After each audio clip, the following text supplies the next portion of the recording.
Hi, friends. Welcome to episode 4, Letting Go of Mom Guilt, for real this time. If you've ever ended your day thinking, I should have been more patient, done more, been better, then, friend, this episode is for you. Mom guilt is loud, but today we're going to quiet it with truth and grace. Hi, sweet friend, and welcome back to Grace Filled Mom Podcast. I'm Amy B. Crowe.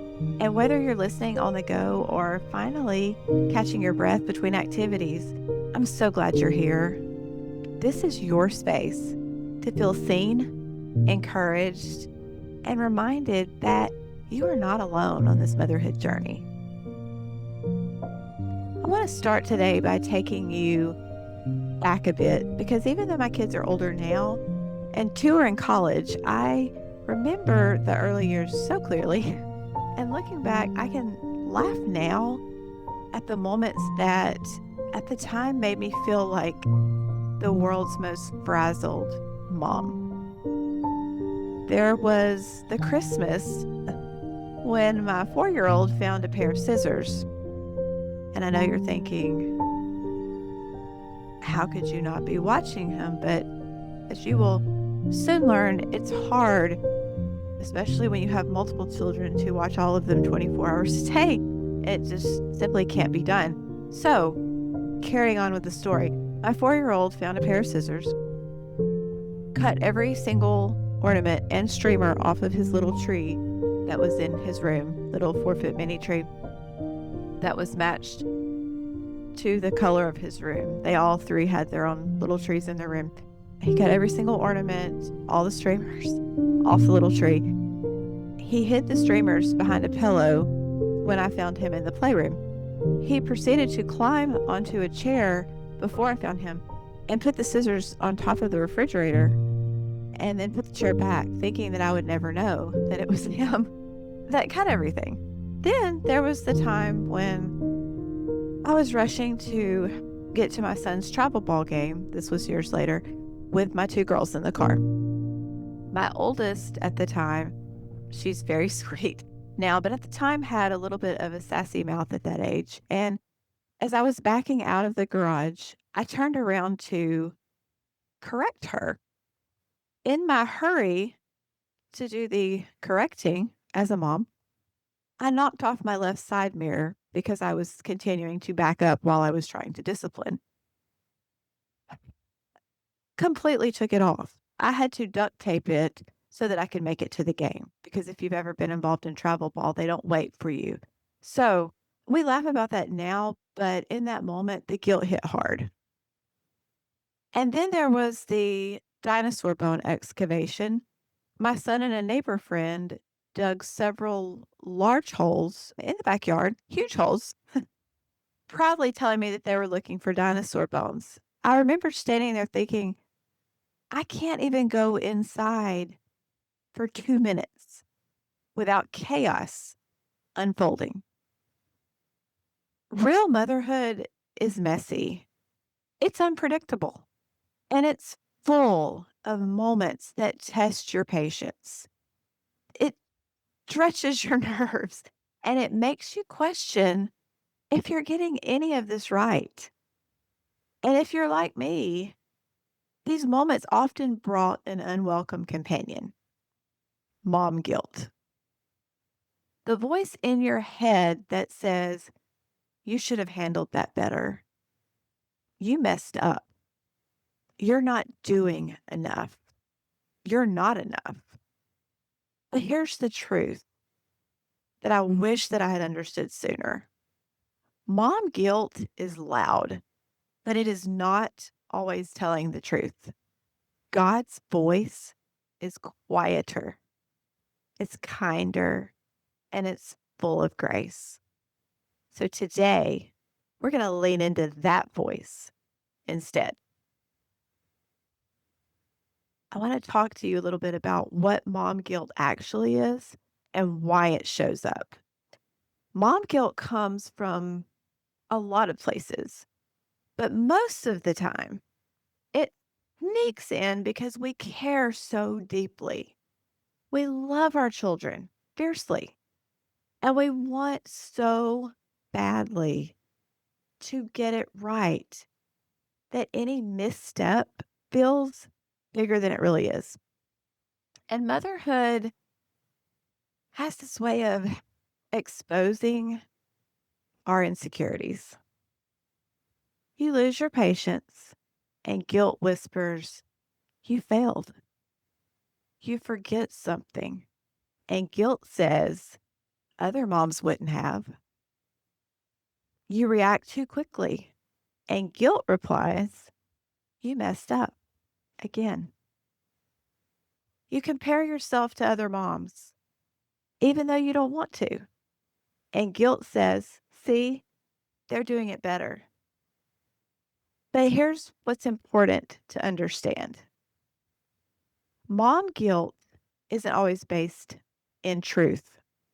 Most of the time, it grows from unrealistic expectations, exhaustion, fear of messing up, comparison, and the heavy pressure that we put on ourselves. And sometimes we confuse guilt with conviction, but they're not the same. Conviction comes from the Holy Spirit and it leads to growth. Guilt comes from pressure and it leads to shame. Conviction says, you can learn from this. Guilt says, you're terrible. Conviction lifts you, guilt suffocates you. One is from God and one is not. And moms need to be reminded of that difference. What does God say about you as a mom? Let's flip the script for just a moment. Because while mom guilt loves to point out everything that you think you did wrong, God sees the whole picture, the whole thing. He sees every bit of love that you pour out. He sees the patience that you did show. He sees the sacrifice, all the sacrifices that no one notices. He sees the effort beneath all the exhaustion. He sees the tears that you cry when no one is around. He sees everyone. He sees the prayers that you whisper over your kids. Sometimes the ones that you just think and don't even say out loud. He's not standing over you with disappointment. He's standing with you in compassion. Psalms 103:13 says, as a father has compassion on his children, so the Lord has compassion on those who fear him. That compassion is for you, mama, not just your children. You. God isn't measuring your motherhood by perfect moments. He's measuring it by your faithfulness, your love, your perseverance. And he never once called you to perfection, only to show up, to lean on him, and to love your kids. So, what does letting go of mom guilt actually look like? I'm going to help you with some practical ways to release that mom guilt. Number one, rewrite the story that you tell yourself. Instead of, I messed up, try, I'm learning and I'm growing. Sounds a lot better, doesn't it?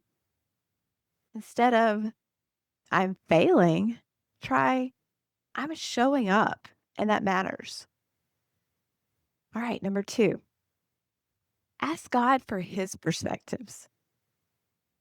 For instance, a simple prayer: Lord, help me see myself the way that you see me. I guarantee you it's different. We're so hard on ourselves. So ask God for his perspective. He sees you doing the right thing, showing up, and he knows that you're a great mom. Number three, Let go of unrealistic expectations. Oh my goodness. I need to put a star by this. You weren't made to be superhuman. You were made to be supported by God. And when we fail to lean on Him, He doesn't get the glory. When we trust in Him, when we don't have anything else, that brings glory to Him. He gets that glory. So just remember that. We were not made to be this superwoman person. So all of your weaknesses, that's where God's strength comes in. So lean on that. Number 4, name the guilt and then give it to Jesus. Literally say, Lord, I release this. I don't want to hold what you never asked me to carry. Number 5, replace guilt with grace. If you listen to me often at all, you're going to realize that I love grace. I love the name grace. I love what grace represents. Every time guilt rises, speak truth over yourself. For instance, I am doing the best I can with the heart God gave me. This shift changes everything. It shows that you're trying and you're doing your best. And then let God handle the rest. We weren't meant to carry it all. Friend, if you've been carrying mom guilt, I want you to hear this very clearly. You are not failing. You are not falling short. You are not messing up as much as you think you are. You are loving your children with everything you have, and God sees that. He honors that. He strengthens you through that. You are a good mom. Not a perfect mom, but a deeply loved, grace-filled mom. And every day, God is helping you grow into exactly the mother that He created you to be. You're not alone in this journey. I'm cheering for you. And more importantly, God is walking with you every step of the way. Thank you for joining me today on the Grace-Filled Mom podcast. If this episode encouraged you, would you consider sharing it with another mom who might need a little bit of extra grace today? And remember, you are loved, you are seen, and you are strengthened by a God who delights in walking this motherhood journey with you. I'll see you next time.